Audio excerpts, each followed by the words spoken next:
Ever say yes while making eye contact with your soul, silently screaming absolutely not? Yeah, it's time we fix that. Before we get into it, don't forget to subscribe for daily inspirational content. If you're learning to speak up, protect your peace, or just trying not to spiral every time you say no, this space is for you. Let's talk boundaries, not the dramatic kind, not the cut everyone off and move to a cabin in the woods kind.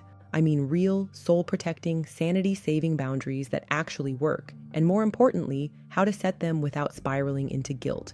Because let's be honest, sometimes it's not the boundary itself that's hard, it's that inner guilt storm that comes after. The voice that says, was I too harsh? Or what if they think I'm selfish?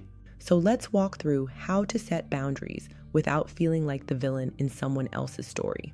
You have to understand that boundaries aren't mean. They're not rude, they're not aggressive, they're not a personality flaw. Boundaries are how you teach the world to treat you. Saying no when you mean no is not rejection, it's alignment. And trust me, the people who love you, the ones who respect your growth, they'll understand. The ones who don't, were likely more invested in your compliance than your comfort. You wouldn't apologize for locking your front door, so don't apologize for protecting your mental door either. You have to expect the discomfort. Don't fear it. When you've always been the yes person, the go-to, the fix-it friend, setting a boundary feels like rebellion, and guilt comes rushing in like, wait, this isn't how we keep the peace. But that discomfort isn't danger, it's just unfamiliar. You're stepping out of an old identity and into a new one. And that's always a little shaky at first. Let it be uncomfortable. Let your voice shake. Let your hands feel awkward. That's growth happening. That's your nervous system learning that self-protection is safe. You'll want to explain yourself, but don't. Seriously, the temptation to over-explain, over-apologize, soften the blow, it's real. But the truth is, the more you explain, the more it sounds like you're asking for permission instead of owning your boundary. You don't need a 12-point essay about why you're saying no to brunch. I won't be able to make it, but I hope you have fun is enough. Clean, respectful, done.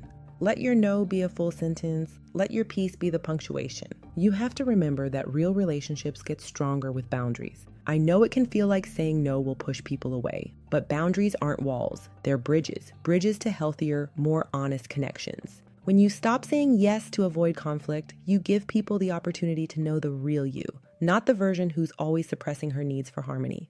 If someone can't handle your boundary, it's not proof that you were wrong for setting it, it's proof they were too used to the version of you who didn't. You don't have to take responsibility for how they respond. Someone might be surprised, disappointed, even a little uncomfortable. That's allowed, but it's not your job to fix it. Their reaction doesn't mean you were too much. It doesn't mean you were mean. It just means they're processing, and that's their work, not yours. You're allowed to disappoint people when it means not betraying yourself.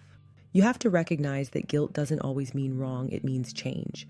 That twisty little knot in your chest, that doesn't mean you've done something bad. It just means you're doing something new, and your nervous system is not used to it yet. It's okay to feel guilt and still hold the line.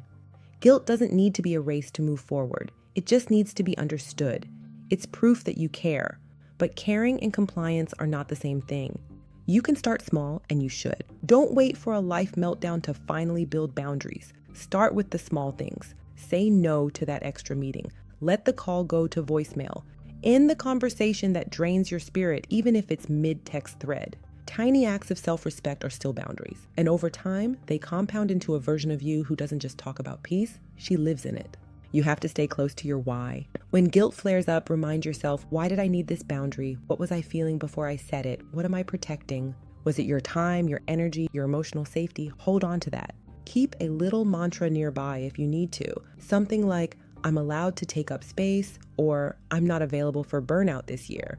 Whatever brings you back to center. Boundaries aren't selfish, they're sacred. And the more you honor them, the more you'll notice. You don't just feel less guilty, you feel more free. If you want more tools like this to help you protect your peace and find your voice, check the link in the description. Because the version of you who speaks up with grace and doesn't spiral into guilt, she's not a new person. She's you, finally choosing yourself without apology.